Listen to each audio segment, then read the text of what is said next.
I hope you've had a good lunch break. Cheers, good to see you. And just before I hand back to Andy for the afternoon, let me just highlight the team course. I know quite a few of you either are on the team course or have done the team course, but this is the thing that I run one day a week, 30 weeks of the year. And in those days, we try and help people from churches to understand and teach the Bible better so that they can serve in their churches across the region. And so that's the goal. And if you'd like to know more about that, either for yourself for next year, September, or for there's other people in your church who you think, actually, it'd be a real benefit to them. It'd be great if Sunday school teachers and home group leaders and elders and so on in the church had, if they want more training, the team course is a great way to get concentrated training on understanding and teaching the Bible. So I think applications open after Easter. But let me sow that idea, and please do come and speak to me in the break if that's something that's of interest. I think that's the only notice I have for this afternoon, so I'll hand back to Andy so he can keep us thinking about these areas. Great, good to see you. Welcome to the graveyard slot. So it's always fun, isn't it, trying to teach after lunch. So if the person next to you is nodding off, feel free to just let them. So what I want to try and do in this session is reflect a little bit on how this works out amongst our churches. So bit of stuff on pastoral care, bit of stuff on how we handle disagreement on it, and then in the last session, we'll think a little bit about culture. So the title I've given for this session is Jesus and a New Definition of Family. As you know, as we've gone through the day, we've been working with different aspects of Jesus' own teachings. So we've seen him asserting God's plan for marriage. We've seen him reflecting the fact that in the human heart there will be sexual desire, sexual immorality. We've seen him talk about the benefit of coming to him as we deny some of those desires, we find life. And we've seen him describe himself as the bridegroom, asserting that marriage in this life is temporary, but he is the bridegroom to which human marriage ultimately points. For this session, I want to take us initially to the cross. And there you see Jesus dying on the cross. And there is Mary, his mother. And there's the disciple Jesus loves, probably a reference to John. And in John's Gospel, we read these words. When Jesus saw his mother there and the disciple whom he loved standing nearby, he said to her, "Woman, here is your son." And to the disciple, "Here is your mother." From that time on, the disciple took her into his home. I think for years when I looked at that passage, it was kind of, isn't it nice Jesus cares for his mum as he's dying on the cross? And that's true. But of course, if you think about the sheer richness of John's Gospel, there's something more going on here. As Jesus is dying on the cross, he's creating a whole new family. He's creating a whole new family where people who aren't related by blood are now mothers and sons and take them into each other's homes. That as Jesus dies, both in a sense that is restoring our relationship with God, but it's got horizontal implications as well, as the New Testament will pick up. And here it's like family language. They're now mothers and sons. The experience of those who experience same-sex attraction varies hugely. I've actually been to a number of weddings of those who talk to me about their experience of same-sex attraction to people of the opposite sex. Partly because amongst those who experience same-sex attraction, there are those who will be able to make opposite-sex marriage work. And I say, I've been to a number of weddings like that.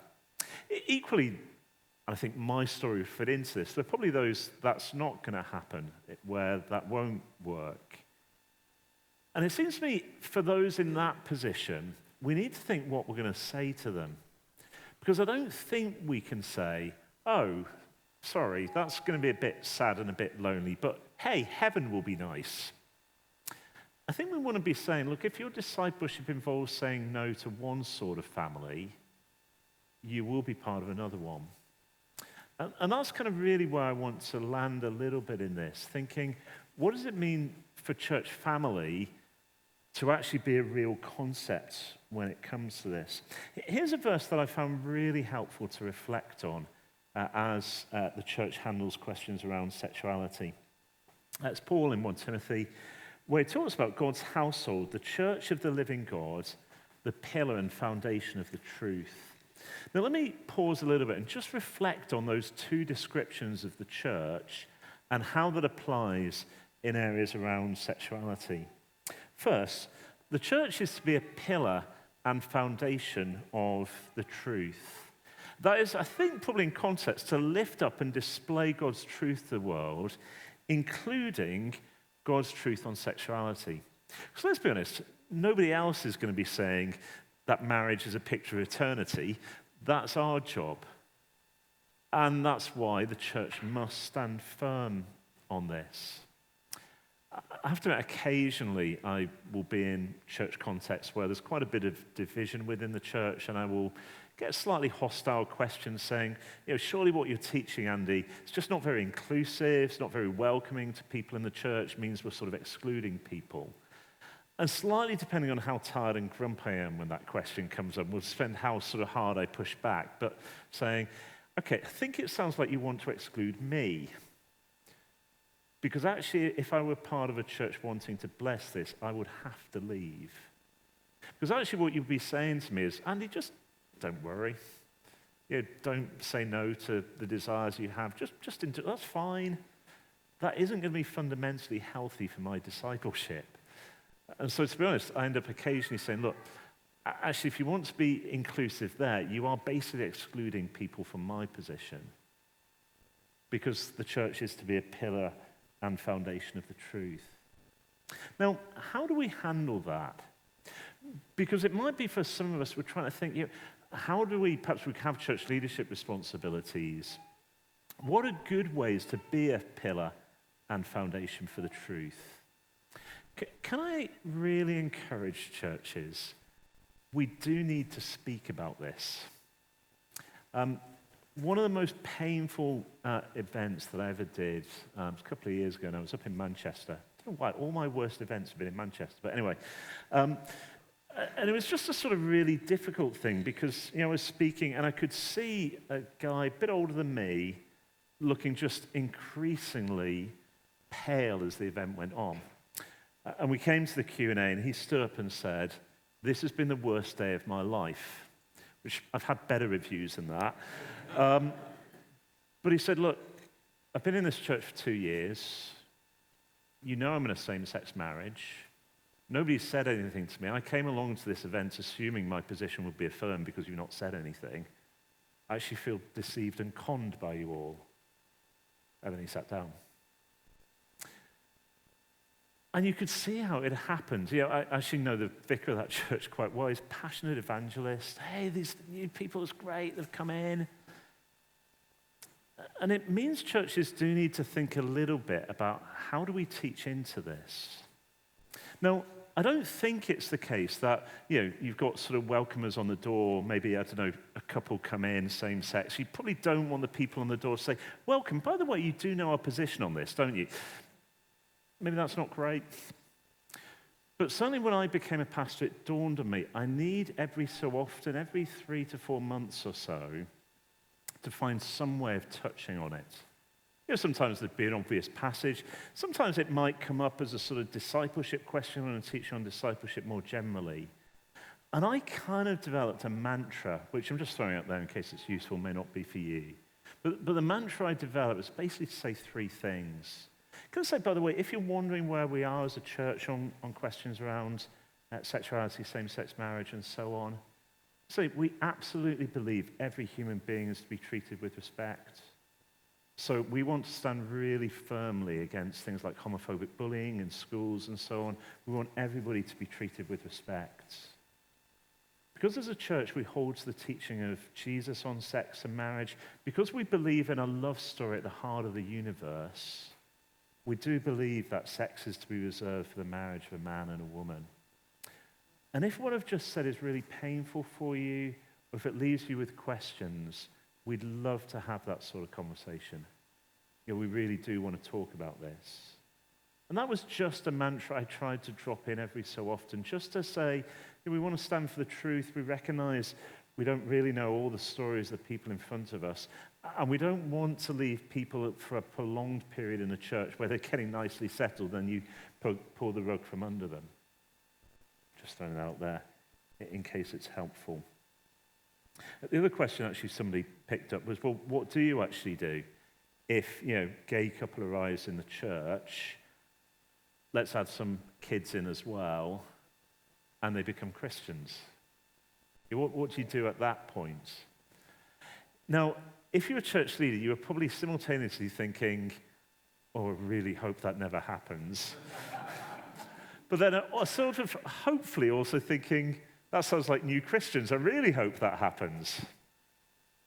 Funnily enough, it happened quite early on in Living Out's history. It's before my time, actually, that an email came into Living Out. Basically, two women with an adopted son. And they wanted to be really tolerant, and their son got invited along to church because they wanted to be a really tolerant couple. Go along. And then slightly to their horror, he became a Christian and wanted to get baptized. And they kind of said, we want to be really tolerant, so, it's fine for you to get, and we'll come along. And then across a period of months, slightly to their horror, they became Christians and then wrote to Living Out to find out what they should do. And essentially, the question the team, and I'd say the same, lands on, I think, is questions like this. What needs to be repented of? Is there anything here that can be affirmed? Because, in a sense, to become a Christian always means repentance. I mean, of a whole heap of different things. You can't become a Christian without repentance. And so probably there was a sense of, look, any kind of sexual relationship seems to me need to change. Probably actually calling it marriage, I think, needs to change because, marriage is pointing to something else. But actually, friendships where people are committed to each other, having a deep concern for children, those aren't things to repent of. And so actually, what might emerge, say, is still a close, committed friendship whereby there's still a concern for each other, still you're committed to the kids that, you've got responsibility for. Now, in a sense, you might land in slightly different places, but you see, the questions I think you do need to ask is what needs to be repented of, given in a sense there are commitments here, particularly where children are involved, what is there to be affirmed, what still needs to happen? And all of that is simply, again, you might want to come back with questions later, that's fine. But in a sense, this is sort of landing around how is a church a pillar and foundation of the truth. But if you go back to that verse from 1 Timothy, of course, there's two descriptions of the church, pillar and foundation of the truth. Second, God's household. And that is what we saw in the Lord Jesus on the cross, that sense of family language. Spiritual mothers, spiritual children, spiritual brothers and sisters. The church is to be a family. What needs to be said to people in my position is, okay, you might not have one sort of family, but you'll definitely have another. Because actually that's what all of us need in different ways. Now on the table at the back, and that's the bit on the table at the back that's free, do take one, you can find what's called the Living Out Church Audit. A number of years ago, about 2017 I think it was, so about 9 years ago, again before I joined the team actually, Living Out essentially put together 10 points on how to be a biblically inclusive church is the phrase that's used. So how church can be a good family for a range of people. And if you want to explore this question a little bit more, do take those away. I'm going to refer to a couple of them. Actually, one of the encouraging things as I read it now is it is quite dated.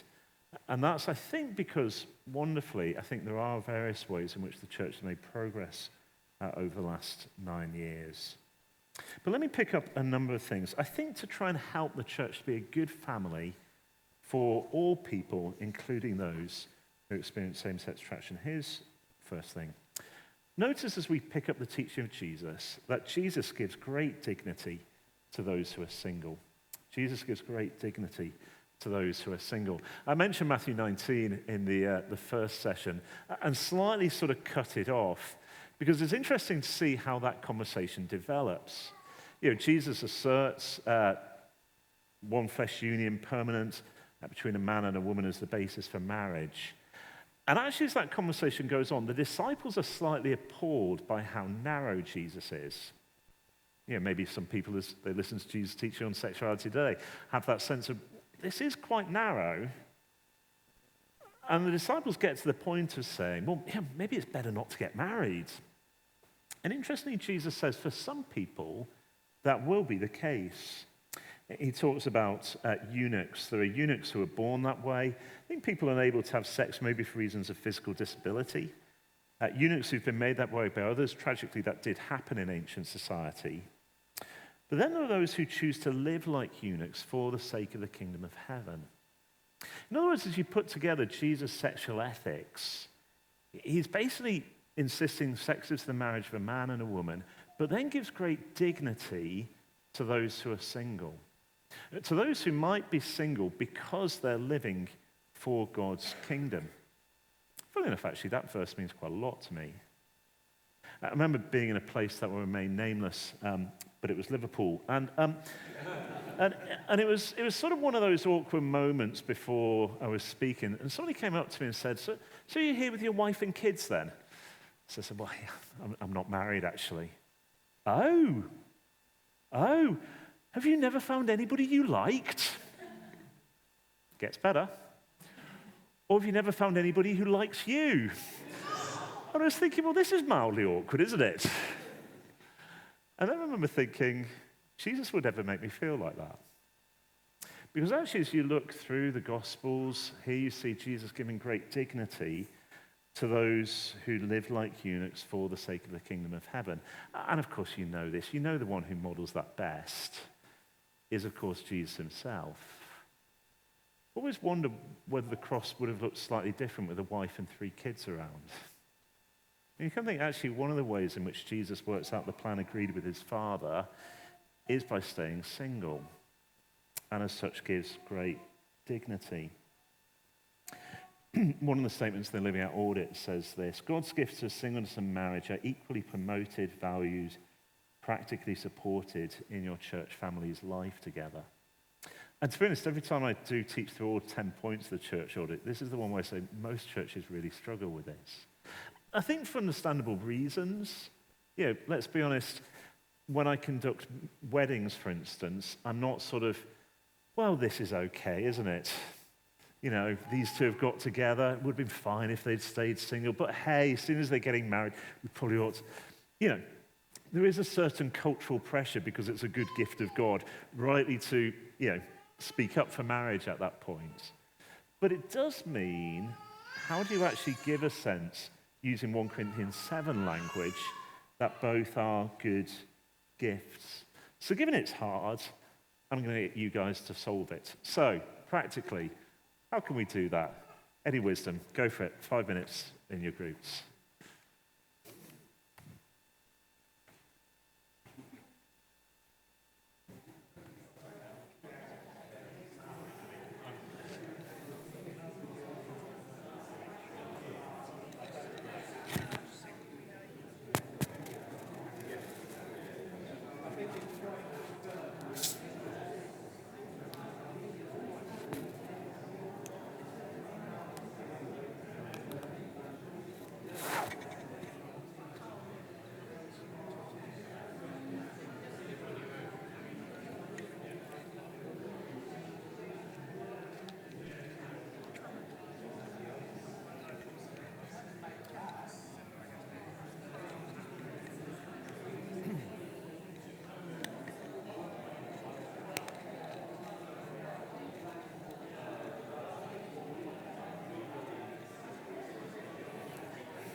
Okay, can I pull us back together? Hopefully there'll be time for questions at the end, and I might get you to share wisdom at that point. When I was a pastor at church, we had a church WhatsApp group, which was a source of great blessing. It was sort of announced one Saturday morning in this church WhatsApp group that somebody wasn't actually in the church anymore, had moved to another part of the country, but had got engaged, a little bit older than me actually. And there's a nice picture and so on. And of course, that meant throughout the Saturday, my phone kept beeping. Hey, fantastic news. Hey, congratulations. Even though he wasn't actually in the group anyway. Hey, fantastic news. Hey, congratulations. Picture of a party popper. Beep, beep, beep, beep. As it went on, I ended up getting slightly more concerned though. Fantastic. He's finally managed it. And it was a Saturday night, and I remember thinking, oh, this is probably a teaching opportunity, isn't it? So what I put in was, this is good news. I'm really pleased. And I know we're all equally pleased when he was using his singleness to serve Jesus. And I pressed send. Now, that was great because nobody dared write anything after that, and my phone stopped beeping. And probably everybody thought, oh, Andy's in a grumpy mood tonight, isn't he? Actually, to be fair, I really was genuinely pleased for him. But did slightly want to just chip away at there. This is the goal we should all aspire to. I remember using a phrase about 6 months ago and immediately repenting of it when I said, oh, yeah, so-and-so, oh, yeah, they're still single, as though hopefully they will get past that. And I think partly we just occasionally want to be careful of the language we use to give that sense of, what the priority is for serving Jesus, whether married or single. And 1 Corinthians 7, it seems to me, will say there are equally good ways of doing that. The 3 headings I often use if I'm speaking on singleness might go something like this. And I think this is to try and give some sort of balance in teaching on it.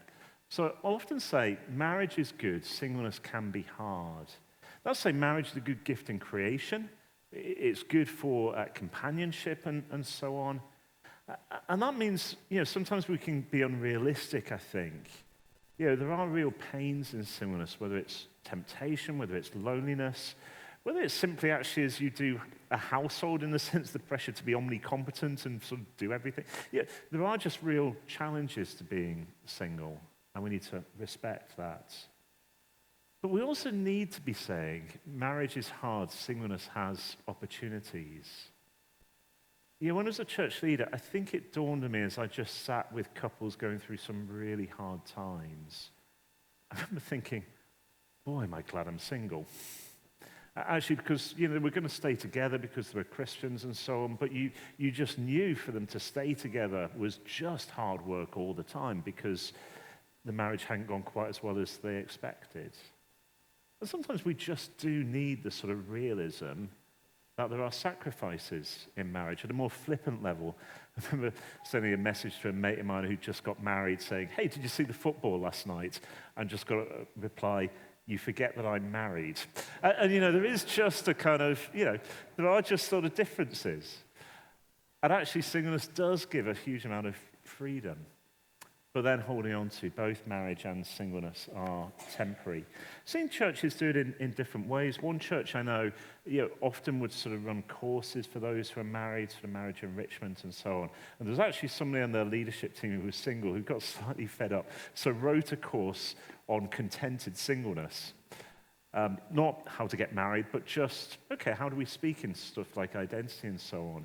And now the church has a very definite policy if we run them alternately. No, not every church can do that, but it was an interesting reflection, actually. Or just, I talked about the sort of, there are opportunities, aren't there, to celebrate those who are married, weddings, wedding anniversaries and so on. Might be for some of us thinking, how do we consciously celebrate those who are single? We'll actually have to make more of an effort to do it. Maybe a birthday that ends in 0 if the person actually wants to celebrate it. But do you know what I mean? Just trying to think, how do we do this? Here's the second thing. Jesus warns about the idolization of the nuclear family. Now, forgive me, I'm aware the point I'm about to make is slightly distorted because as you work your way through the New Testament, of course, family is a great gift from God. There are various commands given as to how to raise up children, how to honor family, and so on. I'm going to blame it's Tim Chester who makes this point, actually. If you look at Jesus speak about the nuclear family, the main thing he says about the nuclear family is to warn about the danger of it becoming a greater idol than him. Actually, that is just the main point that Jesus makes about family in the Gospels. So it's not the whole truth, as in there are other things to say in the New Testament, but you do get this, and it's not the only verse like this. Anyone who loves their father or mother more than me is not worthy of me. And anyone who loves their son or daughter than me is not worthy of me. Can I muse a little bit on parenting at this point in connection with sexuality, says he who's not a parent.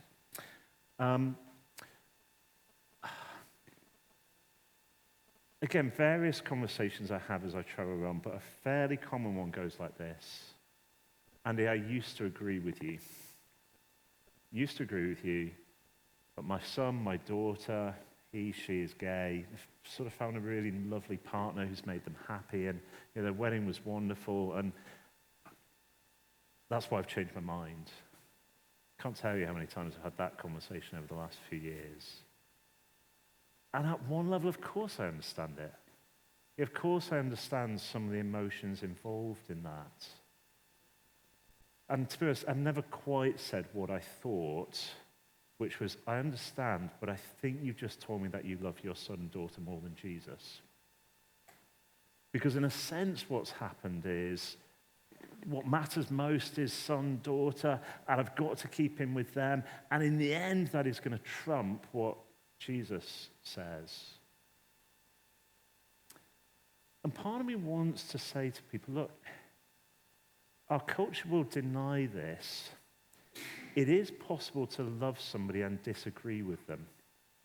Because I think actually the message in our culture is, unless you agree with every life decision somebody is making, you hate them. That's a lie of the culture. That is not true. And so, of course, in saying that, I'm not at all saying, hey, let's go back sort of 3 generations where somebody might come out as gay and somebody in the family would disown them. Please don't hear me saying that. That was hideous. But actually, that's slightly different to saying, because this is what they're now doing, I must agree. We want to love even as we disagree and hold to the truth of Jesus. A good mate of mine who, his daughter's been in same-sex relationships, and I just so admire the way he's handled it. Very clear on what Jesus teaches. Keeps going in his way to keep loving his daughter. And actually the thing that struck me, what he said was, I've determined we must absolutely love her partner really, really well. Because her partner's a non-Christian. She needs the gospel. And we've got to love her well. And that's not the same as affirming them. Do you see? I think that's what we want to be doing. The other thing to say is, I mentioned earlier, one of the key things, it seems to me, is churches being willing to speak on this. And it's really important that we speak to young people, and actually as parents we speak to children about this. And again, I know there are temptations not to want to do that. But frankly, I always think, look, if we're not willing to engage in this, either in church amongst young people or as parents with our kids, we're basically saying, I'm really happy for the culture to disciple children. Because they will do.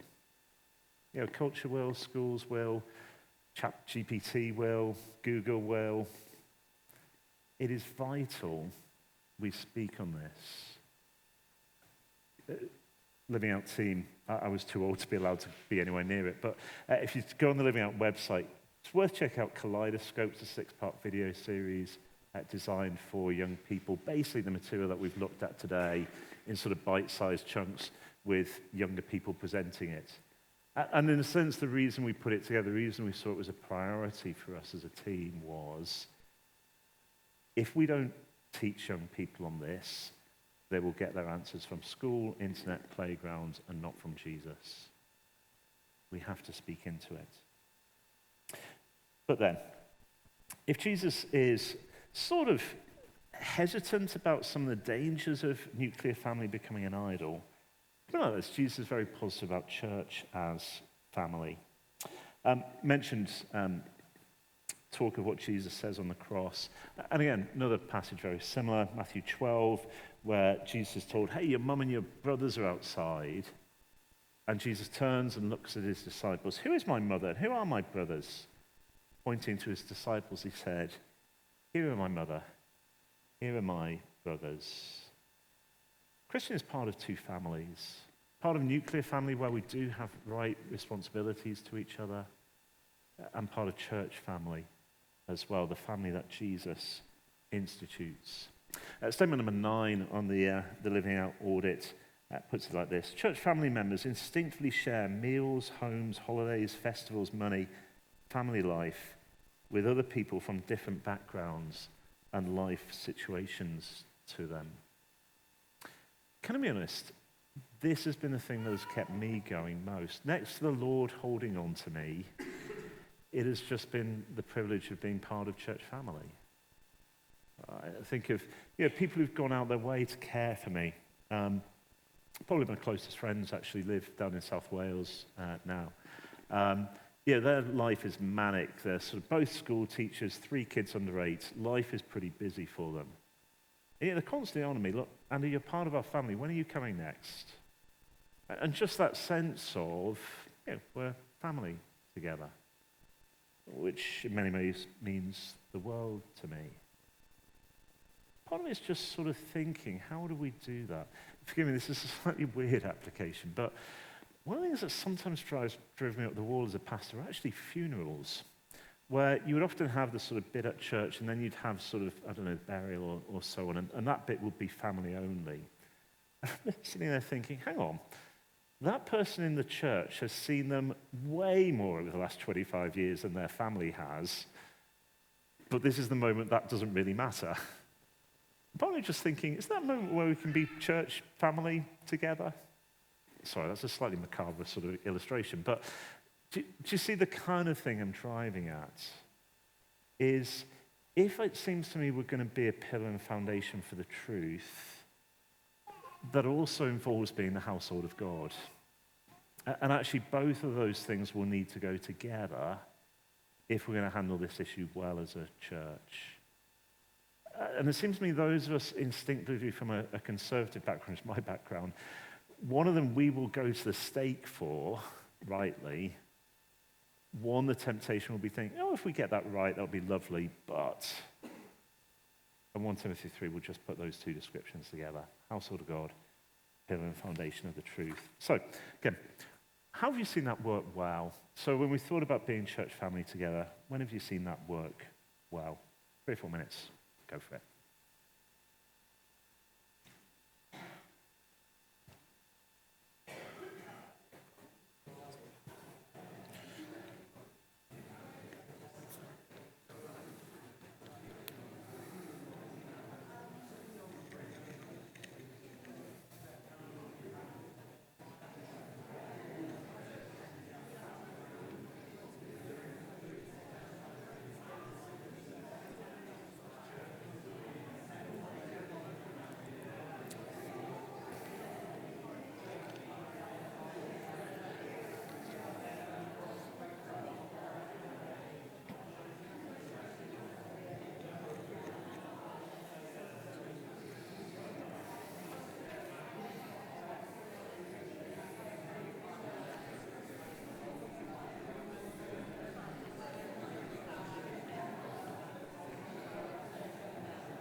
Okay. Can I, just as I draw to a close and then chance for questions, one way I think we can help church family to have a sort of higher value is just by placing a high premium on friendship, actually, which it seems to me Jesus does. John 15 is Jesus is about to go to the cross and then to heaven. And his disciples are obviously distraught. And he says this, "Greater love has no one than this, to lay down one's life for one's friends. You are my friends if you do what I command. I no longer call you servants, because a servant does not know his master's business. Instead, I've called you friends, for everything I learned from my Father I have made known to you." I think for most people, actually, their sense of being part of a church family, it isn't just, somebody invites them for a meal every 18 months or so. It is just deep friendships, actually, where people have that experience of being known and loved and know and love. It's a point Ed Shaw makes in his Intimacy Deficit, but really helpfully, that actually what we are after, it seems to me, are friendships with some degree of emotional intimacy. In a sense, for those who are single, maybe for reasons of same-sex attraction or other reasons, actually, it's not healthy to be in a place where nobody really knows us. And so actually placing a high value on friendship can answer that. Notice two things about friendship according to Jesus here. Obviously, he's talking about himself, but he's saying some fascinating things about friendship along the way. Friendship at one level is laying down one's life. So actually, friendship is about being committed to the good of the other, even when that's costly. But the other thing about friendship is its transparency. I don't call you servants because a servant doesn't know his master's business. Instead, I've called you friends, for everything I learned from my Father I've made known to you. There's an openness there. And probably one of the things we want to develop within church family is just friendships where there is that openness, actually, where we don't stay too private with everything hidden, but there's an openness about some of the challenges we go through. And so we value friendship. And I say, for me, as I look back, I'm not married, but I think of sort of probably a dozen or so really good friends around the place who've been the main way I think the Lord has used to keep hold of me. I'm going to move on to questions. So in the last session, we're going to think about culture. Some people have used Slido. So let me try and work through. I think there's 4 or 5 questions here, some of which I think I'll handle pretty briefly. And then, again, opportunity for feedback. So wisdom from the floor and questions. So is the problem with today, is the problem today that it's the sort of me, and we've forgotten what is written in Genesis 1:3, how God created us and why we're here? Yeah, definitely. In a sense, the real challenge culturally is we have forgotten we are created beings with a creator. And actually, if you forget that, that basically means me and my desires are center stage rather than God and his plan center stage. And I think that's just language I would use quite a lot in this, because I think we really do need to go back there. Again, if you neglect the foundation of creation, then what we think is okay. Yeah, absolutely. So on this issue, Jesus takes us back to creation because that is absolutely foundational. This is really helpful because it picks up a sort of gap that I left in an answer earlier. How do you not confuse stereotypes and gender roles that the Bible puts in place? Yeah, so I should have said that actually. That whereas it seems to me there are various things the Bible doesn't say, as in men like go-karting and women like candles, certainly within, it seems to me, marriage and the church, there are gender roles that are established. And so in a sense, I think the question you want to ask is, what is biblical, what is biblically sort of mandated, and then what is simply a sort of general cultural expression of what is generally true but is not biblically mandated. And I think that is an important question to ask. How do you deal with family members who are in a same-sex relationship? I think I touched on that briefly as we went through just the example of my friend who's a pastor. We want to love people really well, even at the same time as not necessarily saying that with the relationship that they're in. Let me pause at that point. There are two more that we might come back to, but questions from the floor, or again, please contribute wisdom. So if you're thinking we had this really good conversation about how to value singleness or church family, and others would benefit from hearing that, feel free to chip that in as well. So any feedback at this point?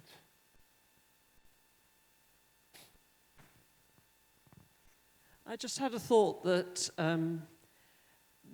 there's nothing to stop us in our church, and presumably other churches, speaking with some of the people who are single to find out if anything is said from the front that they find difficult to cope with. Yeah. I'm very aware that in our church, for example, we are often extolling the fact that we want to be the best possible church for families. Yeah. And I think, if you are single or if you can't have children, how hard is that to listen to?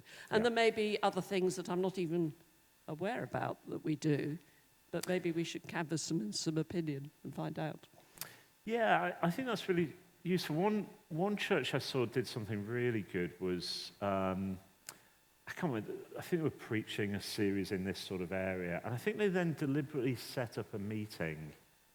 I think for the whole church, it might have been a midweek evening, and they set up groups deliberately with married people and single people in the same group.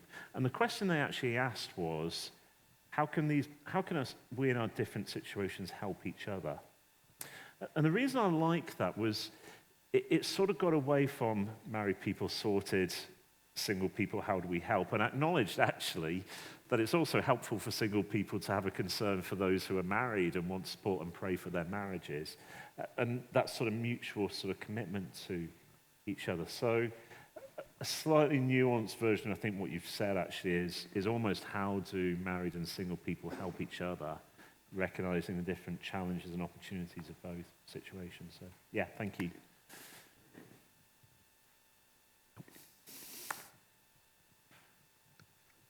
I'm thinking of a friend, really, rather than myself on this occasion, a single lady who lost her husband about 8 or 9 years ago, passed away. She says, and she's a very outgoing lady, she says, it's great eating together and doing things together as a single person, but she almost always finds herself sitting with other widows or other single people. And she's rarely invited to sit with anybody, family. So people think this is a great thing, but subconsciously, and church is the same, it's a row of widows. And she's as bright and sparkly as a person as you would imagine. Yeah. So sometimes she, even though being an extrovert, is loath to go to something because she may be made unconsciously to feel more lonely than she was. Yeah. Thank you. That's really, and I think one of the things that kind of deals with is ideally the intergenerational nature of the church family. I mean, it's interesting, isn't it? Sort of Jesus on the cross, it's a mother and a son, not related by blood, but nevertheless. And so in a sense, obviously we use, rightly, because the biblical language of brothers and sisters.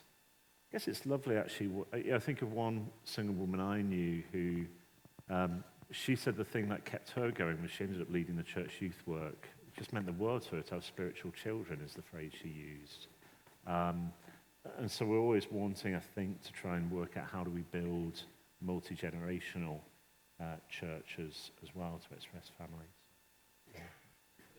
This lady's only been in the church 9 or 10 years, so there's not a lot Yeah. she's taught. Sure. Yeah. Right. Andy, sorry if I've missed this. I think, picking up on you mentioned briefly culturally that the culture thinks if you disagree with them, you hate them. And just wonder if you have any wisdom on helping children particularly to do that. So the current thing with our children particularly, and the children within the church that go to our secondary school, local secondary school has a huge transgender agenda. Yeah. You know, they're very aware of it. They also can see very clearly that that is not God's design, to the point where there's a possibility they think it's the only sin. You know, we're sort of trying to say, Yeah. you know, it's not, okay, it might be glaringly obvious to you, but actually it's not. And what we're trying to help you to do is to love these people well, even though you disagree. But that they find that incredibly difficult to do. Yeah. And I don't know how to help them with that. No, I'm not sure I do either. I mean, because I think you're doing exactly what I would suggest is what we're aiming at, isn't it? Is because in some ways, as we says he who's not, but you know, as you are parenting kids through this, the problem is you're trying to do something that's actually really difficult with kids, which is trying to help them to do two things, which is actually we want to hold to what God says is best for people to live. But there will be people at school who think differently and we want to love them. I think the two things you're sort of trying to aim at actually as you parents, but many of you will know this better than I do, to try and get two things into young minds is really hard. And I wonder slightly whether part of it is just patience, actually, in terms of,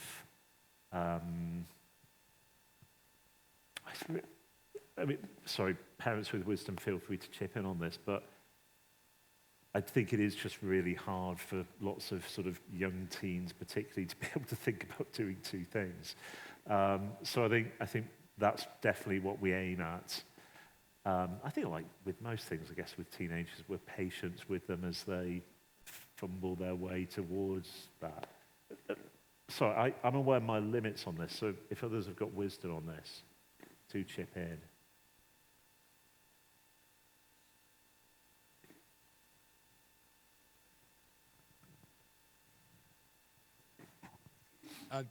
Just off that, just very briefly, we have two kids, and one of them, our eldest, his primary school teacher, was a guy. He was married to another guy, and he just before he finished, he announced he was non-binary as well. So the kids were dealing with kind of pronoun changes. As well, but in a way, it kind of brought the conversation forward for us. It brought the conversation earlier than we'd anticipated. Our son was in year 4 at the time, but we were able to express with him things that he found positive about that teacher, and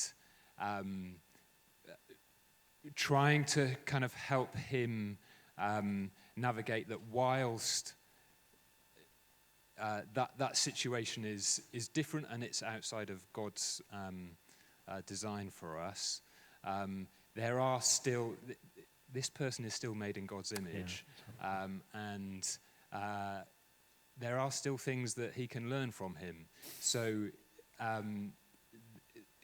trying to navigate in a way that we are saying, yes, he's your teacher.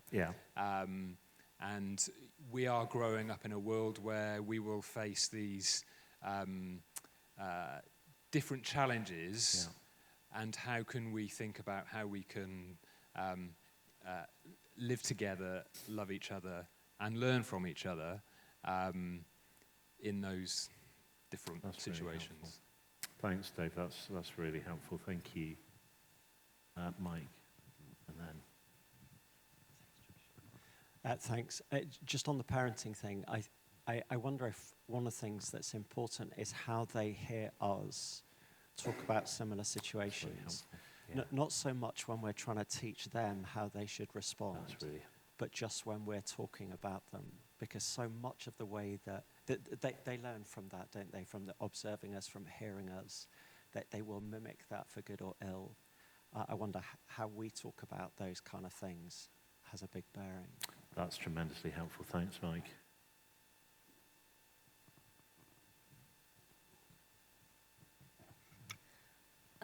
We have 3 children, an 18, 17 and a 6-year-old. So we've been through school with one set and now going through it again.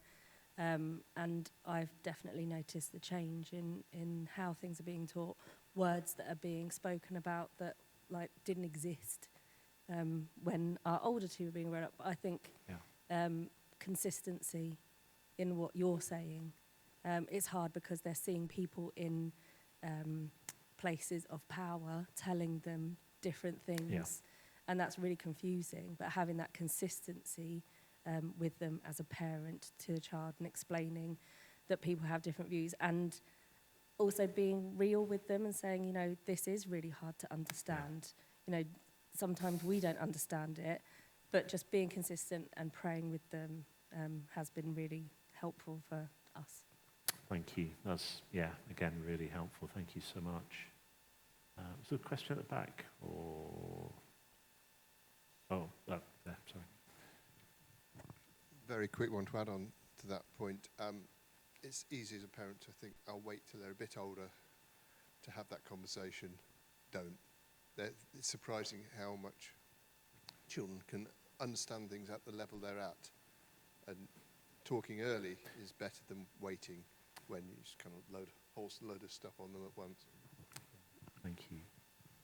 I don't know whether this is helpful. A couple of observations. One of them is that I don't think transgender is that different from anything else. It's an extreme of the look inside myself, be true to myself.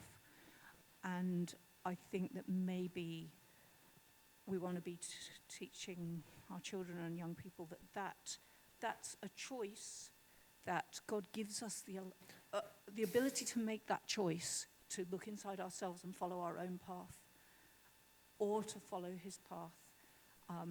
And whether somebody's doing something extreme you can see, or simply, I don't know, spending a bit too much time on YouTube, it's not a difference in quality, just a difference perhaps in what you can see.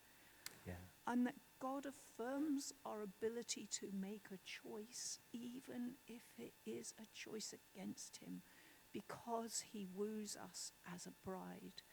He wants us as his lover. He does not force us.